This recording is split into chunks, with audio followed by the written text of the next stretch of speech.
চুপি বলে, খাতায় কলমে আমরা বিয়ের তকমা পেলেও এই বিয়েটা আসলে একটা পুতুল খেদা। একটা বর পুতুল আর বউ পুতুল, বা যেখানে না থাকবে কোনো ভালোবাসা, না থাকবে কোনো ভরসা, না থাকবে কেন বিশ্বাস। অভি বলে, আপনার বাবার কেসটা আমি লড়ব, তার জন্য আনাকেও সাহায্য করতে হবে।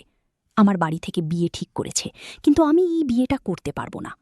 আপনার আমাকে বিয়ে করতে হবে, কিন্তু এই বিয়েটা আর 5টা বিয়ের মতো হবে না। এটা হবে 1 বছরের কন্ট্রাকচুয়াল ম্যারেজ। ছুটি বলে, বুঝতে পেরেছি, এই বিয়েটা আসলে একটা পুতুল খেলা। খাতায় কলমে আমরা স্বামী স্ত্রী, এখানে ভালোবাসা থাকবে না, দায়িত্ব থাকবে না, ভরসা থাকবে না। তাই তো? ঠিক আছে, আমি রাজি এই বিয়েতে।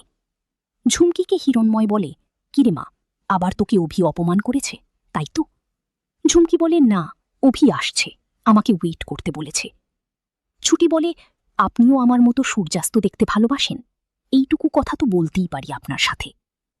অভি বলে, ছোটবেলায় কার সাথে সূর্যাস্ত দেখেছেন? ছুটি তখন জানায়, আপনি হয়তো ভুলে যাচ্ছেন, আমি অনাথ, তাই একাই বড় হয়েছি ছোট থেকে। সম্পূর্ণ পর্বটি দেখার জন্য একটি লাইক ও সাবস্ক্রাইব।